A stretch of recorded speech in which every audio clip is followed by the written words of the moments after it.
nós somos povo escolhido de Deus. E pelo testemunho dessa fé que os efésios tinham, Paulo é motivado a orar por esses irmãos. Paulo ora pelos seus irmãos em Éfeso para que eles tenham um coração iluminado, para que eles conheçam, prossigam em conhecer cada vez mais a Deus por meio da sua palavra, nessa plenitude de entendimento que só Deus pode dar acerca de si mesmo.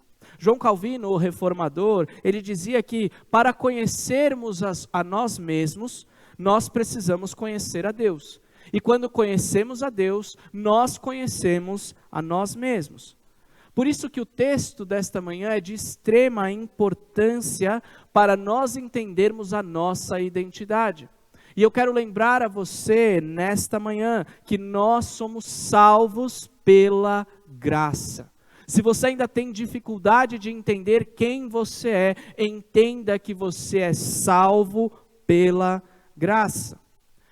No primeiro capítulo, Paulo apresenta o processo, a ordem da salvação, mostrando a ação eterna de Deus, mostrando a ação da Trindade nos tempos eternos, mostrando um lado da salvação que nós não enxergamos, que é uma ação de Deus decidida lá nos tempos eternos, em que Ele executa em nossa vida aqui e agora. Mas no capítulo 2, Paulo vai voltar a falar de salvação, mostrando na perspectiva humana. Por isso nosso texto ele apresenta 3 divisões principais. Do versículo 1 ao versículo 3, nós veremos que nós estávamos mortos em nossas transgressões e nos nossos pecados. Do versículo 4 ao 7, nós veremos que Deus é rico em misericórdia. E no versículo 8 até o 10, nós teremos o propósito da graça de Deus. Veja que esse primeiro bloco que falei, versículo 1 até o versículo 3, ele esclarece muito bem quem é o homem sem Cristo. E talvez se você ainda tem na sua mente de que a pessoa que não tem Cristo, ela é uma pessoa comum, ela é uma pessoa boazinha, eu quero chamar a sua atenção para o que a Escritura diz. Observe novamente comigo. Vocês estavam mortos em suas transgressões e pecados, nos quais costumavam viver quando seguiam a presente ordem deste mundo e o príncipe do poder do ar, o espírito que agora está atuando nos que vivem na desobediência. Anteriormente, todos nós também vivíamos entre eles, satisfazendo as vontades da carne, seguindo os seus desejos e pensamentos. Como os outros, éramos por natureza merecedores da ira. Quem nós éramos antes de Cristo?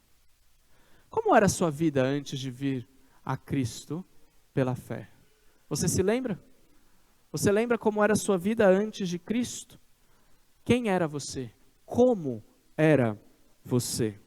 E o texto deixa muito claro o terrível, tenebroso, monstruoso estado que se encontram aqueles que não foram alcançados pela graça do nosso Senhor e Salvador, Jesus Cristo. Aqueles que não têm a Cristo refletem essa descrição que Paulo fez, que nos assusta num primeiro momento. E a ideia de Paulo é justamente essa, é enfatizar quem é o homem sem Cristo.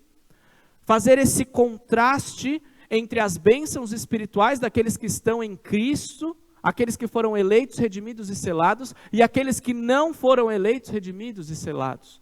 E nós precisamos entender esse contraste, essa divisão, para que a gente tire da nossa cabeça essa ideia de que, tudo bem, ele só não tem Jesus, é uma boa pessoa.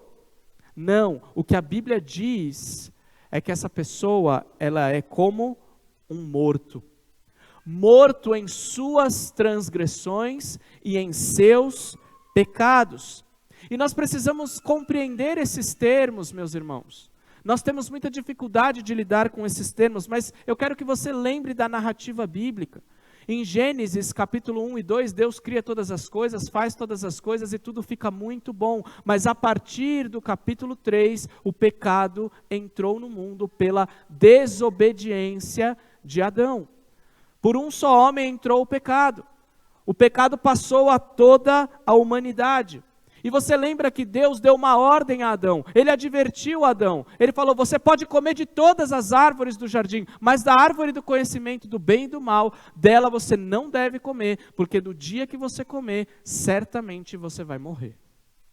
Deus havia dado essa ordem, feito a sua advertência, e o homem mesmo assim decidiu deliberadamente, livre de qualquer influência, ele podia dizer não ao pecado, ele escolheu desobedecer a Deus. Desde esse dia, toda a humanidade representada por Adão herdou este pecado, de modo que todos que nasceram depois de Adão encontram-se em um estado de morte. E que morte é essa? Tanto a morte física, essa morte que nós passamos aqui nesse mundo, não sabemos lidar com ela porque não fomos criados para ela. A morte é uma ruptura brusca da nossa vida, mas há uma morte pior, que é a morte espiritual. E embora Deus não tenha executado fisicamente Adão naquele momento aconteceu a ruptura mais dramática, drástica da história. O homem está espiritualmente morto. O homem morreu espiritualmente, foi desligado da fonte de vida que é Deus. Se você se lembra do relato, diz que Deus soprou na narina do homem e então ele se tornou alma vivente. Quando não há o sopro divino, não há vida.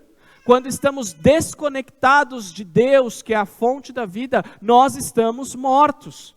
Essa é a realidade daqueles que não têm a Cristo, mortos nas suas transgressões e nos seus pecados.